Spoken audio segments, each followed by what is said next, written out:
Hi guys, welcome back to another session. मैं आभा बनोट लेकर आई हूँ आपके लिए करंट अफेयर्स का एपिसोड नंबर 720। आज की तारीख है 17 जुलाई 2020। हमारे दो चैनल्स हैं, पिनाकल और फ्रंटियर आईएएस। और अगर अब तक आपने इन चैनल को सब्सक्राइब नहीं किया है तो सब्सक्राइब करना बिल्कुल ना भूलिएगा। साथ ही साथ इस बेल आइकन को जरूर दबाना है ताकि हमारी आने वाली हर वीडियो की नोटिफिकेशन आपको मिल सके। हमारी दो वेबसाइट्स हैं, sscglpinacle.com और baljeetdhaka.com। इन दोनों को विजिट करना बिल्कुल ना भूलिएगा। ये सेशन हर रोज सुबह 4 बजे अवेलेबल हो जाता है और वीडियो की एंड में आपसे क्विज के क्वेश्चन पूछे जाते हैं जिनका आंसर आपको कमेंट सेक्शन में जरूर करना है। स्टार्ट करेंगे प्रीवियस क्विज के साथ। आपका पहला क्वेश्चन था, विश्व युवा कौशल दिवस कब मनाया जाता है? तो इसका सही जवाब है 15 जुलाई। और दूसरा क्वेश्चन था, प्रधानमंत्री street vendors Atmanirbhar Nidhi PM Svanidhi के कार्यान्वयन में किस राज्य ने शीर्ष स्थान प्राप्त किया है? तो इसका सही जवाब है मध्य प्रदेश। स्टार्ट करेंगे आज के सेशन के पहले क्वेश्चन के साथ। किस भारतीय को एशियाई विकास बैंक एडीबी के उपाध्यक्ष के रूप में नियुक्त किया गया है? तो इसका सही जवाब है option number B, Ashok Lavasa. चुनाव आयुक्त अशोक लवासा को एशियाई विकास बैंक एडीबी ने उपाध्यक्ष बनाने की घोषणा की। चुनाव आयोग में लवासा का कार्यकाल अक्टूबर 2022 तक का है।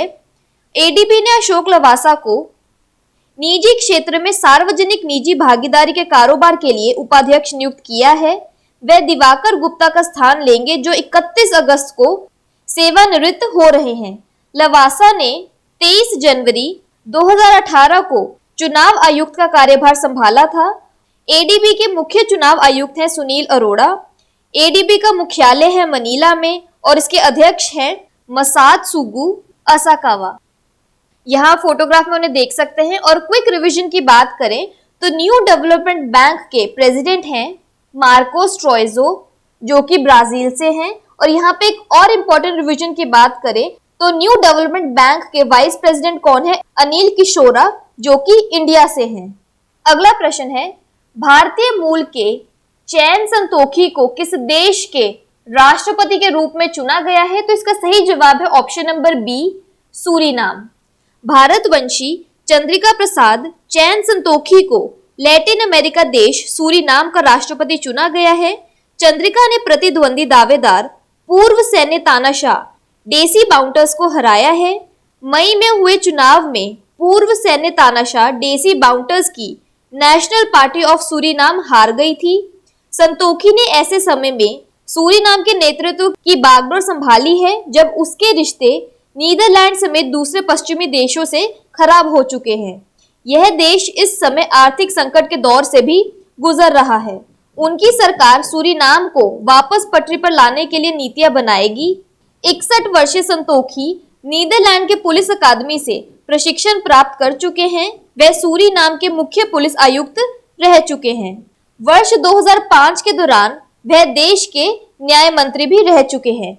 यहाँ आप उन्हें फोटोग्राफ में देख सकते हैं। और क्विक रिवीजन की बात करें तो भारतीय मूल के प्रीतम सिंह को किस देश में विपक्ष के नेता के रूप में चुना गया है? तो इसका सही जवाब है सिंगापुर।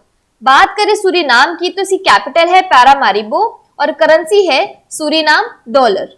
अगला प्रश्न है, अंतरराष्ट्रीय न्याय दिवस कब मनाया जाता है? तो इसका सही जवाब है ऑप्शन नंबर ए, 17 जुलाई। अंतर्राष्ट्रीय न्याय दिवस, जिसे अंतर्राष्ट्रीय आपराधिक न्याय दिवस के रूप में भी जाना जाता है, 17 जुलाई को दुनिया भर में मनाया जाने वाला एक अंतर्राष्ट्रीय दिवस है। इस दिवस का उद्देश्य अंतर्राष्ट्रीय आपराधिक न्याय को बढ़ावा देना है और आईसीसी के कार्य का समर्थन करना है। 2020 की थीम की बात करें तो closing the inequalities gap to achieve social justice. यहाँ पर एक क्विक रिवीजन की बात करें तो भारत में राष्ट्रीय मत्स्य किसान दिवस कब मनाया जाता है? तो इसका सही जवाब है 10 जुलाई।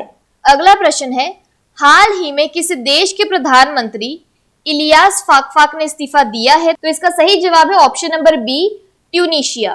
ट्यूनीशिया के प्रधानमंत्री ने हितों के टकराव के मुद्दे पर अपने पद से इस्तीफा दे दिया। प्रधानमंत्री इलियास फाकफाक का पद से हटना इस्लामिक पार्टी इन्हादाहा के लिए जीत है। प्रधानमंत्री का इस पार्टी से टकराव था क्योंकि वह एक सहयोगी पार्टी को सरकार विस्तार में जगह देने से इनकार कर रहे थे। दरअसल प्रधानमंत्री का एक कचरा निस्तारण कंपनी में शेयर था और उसी कंपनी को 1,50,00,000 का सरकार ठेका भी हासिल हुआ था। ट्यूनीशिया के प्रेसिडेंट हैं कैस सईद। यहाँ आप उन्हें फोटोग्राफ में देख सकते हैं। और क्विक रिवीजन की बात करें तो आंद्रेस सेबेस्टियन डूडा ने किस देश का राष्ट्रपति चुनाव जीता है, तो सही जवाब है पोलैंड। बात करें ट्यूनीशिया की तो इसकी कैपिटल है ट्यूनिस, करेंसी है ट्यूनीशियन दिनार।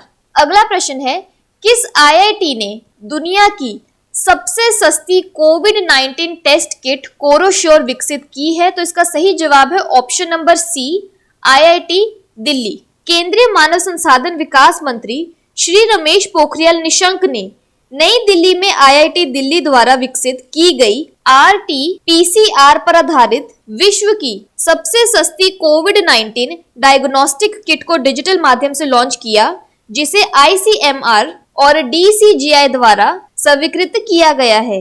आईआईटी दिल्ली द्वारा कोविड-19 के लिए विकसित की गई डायग्नोस्टिक किट कोरोश्योर प्रधानमंत्री श्री नरेंद्र मोदी के आत्मनिर्भर भारत के दृष्टिकोण की दिशा में एक कदम है। RT-PCR जांच का आधार मूल्य 399 रुपए है। यहाँ तक कि RNA आइसोलेशन और प्रयोगशाला शुल्क जोड़ने के बावजूद भी प्रति परीक्षण लागत बाजार में वर्तमान में उपलब्ध किट की तुलना में बहुत सस्ती होगी। अगला प्रश्न है, किस राज्य ने अपने पोबा रिजर्व फॉरेस्ट को वन्यजीव अभयारण्य के रूप में अपग्रेड करने की घोषणा की है, तो इसका सही जवाब है option number C, Assam. Assam के मुख्यमंत्री ने वन्यजीव अभयारण्य के रूप में असम में पोबा रिजर्व फॉरेस्ट को वाइल्ड लाइफ सेंचुरी बनाने की घोषणा की है। इसे 1924 में पोबा रिजर्व फॉरेस्ट के रूप में घोषित किया गया था। इसका क्षेत्रफल 10,522 हेक्टेयर है और बड़ी संख्या में वनस्पतियों और जीवों का घर है। यहाँ पे क्विक रिवीजन की बात करें तो हाल ही में किस नेशनल पार्क को हाइड्रोकार्बन के विस्तार ड्रिलिंग और परीक्षण के लिए पर्यावरणीय मंजूरी दी गई है, तो सही जवाब है डिब्रू-सेखोवा नेशनल पार्क। बात करें असम की तो इसके फोक डांस में आता है Bihu. UNESCO world heritage sites में आता है Kaziranga national park. National parks की बात करें तो Kaziranga national park, Manas national park, Rajiv Gandhi national park, Orang national park और डिब्रू-सेखोवा नेशनल पार्क। असम की कैपिटल है दिसपुर, गवर्नर है जगदीश मुखी और चीफ मिनिस्टर है सर्बानंद सोनोवाल।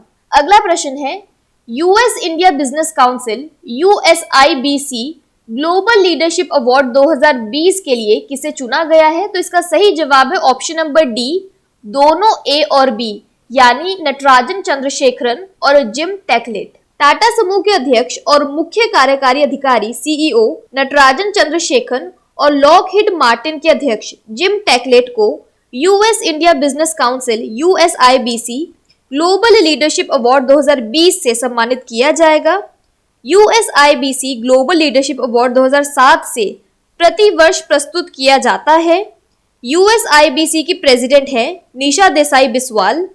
यह अवार्ड अमेरिका और भारत के उन टॉप एग्जीक्यूटिव्स को दिया जाता है जिनकी कंपनियां दोनों देशों के बीच व्यापारिक विकास को बढ़ाने में अहम भूमिका निभाती है। यहाँ फोटोग्राफ में उन्हें देख सकते हैं। गूगल के CEO सुंदर पिचाई और नेस्डॉक प्रेसिडेंट एडिना फ्रीडमैन को ग्लोबल लीडरशिप अवार्ड 2019 से नवाजा गया था। अगला प्रश्न है, निम्नलिखित में से किसने भारत का पहला स्वदेशी निमोनिया वैक्सीन विकसित किया है, तो इसका सही जवाब है option number C, Serum Institute of India. Drug Controller General of India DCGI ने हाल ही में सीरम इंस्टीट्यूट ऑफ इंडिया द्वारा विकसित न्यूमोकोकल पॉलीसैकेराइड कॉन्जुगेट वैक्सीन को मंजूरी दे दी। स्वास्थ्य और परिवार कल्याण मंत्रालय की विज्ञप्ति के मुताबिक निमोनिया के क्षेत्र में यह पहला स्वदेशी रूप से विकसित वैक्सीन है।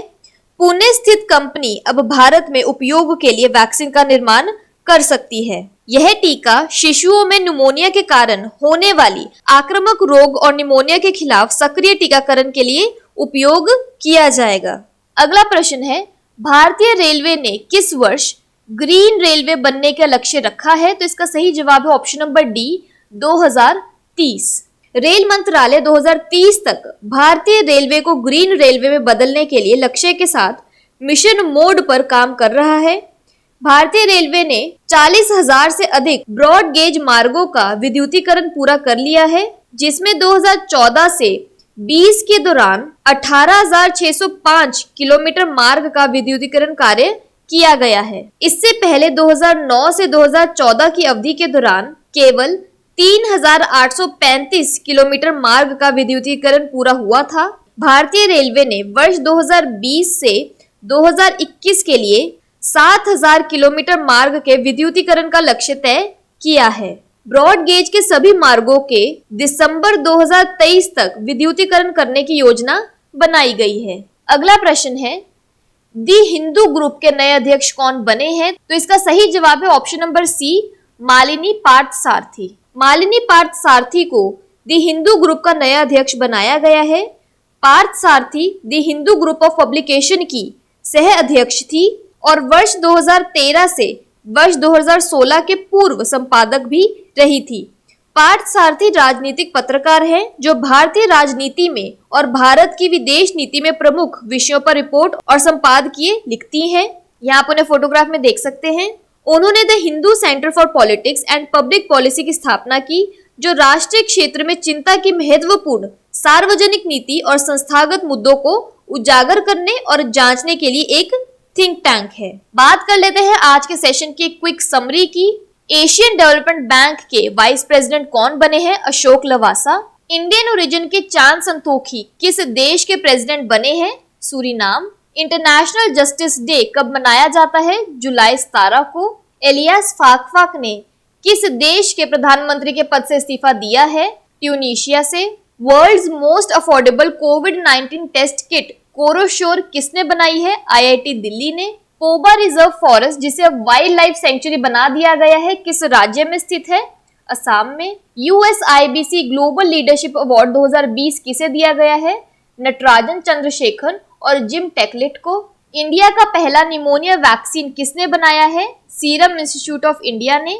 ग्रीन रेलवे मिशन का लक्ष्य कब तक का है? 2030 तक का। द हिंदू ग्रुप की नई चेयरपर्सन कौन बनी है?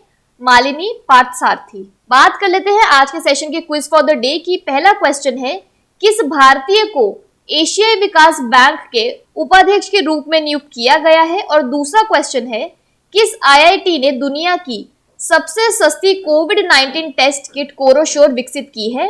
और अगर अभी तक आपने चैनल को सब्सक्राइब नहीं किया है तो सब्सक्राइब करना बिल्कुल ना भूलिएगा। साथ ही साथ इस बेल आइकन को जरूर दबाना है ताकि हमारी आने वाली हर वीडियो की नोटिफिकेशन आपको मिल सके। हमारी दोनों वेबसाइट्स sscglpinnacle.com और baljeetdhaka.com को विजिट करना बिल्कुल ना भूलिएगा। Thank you so much.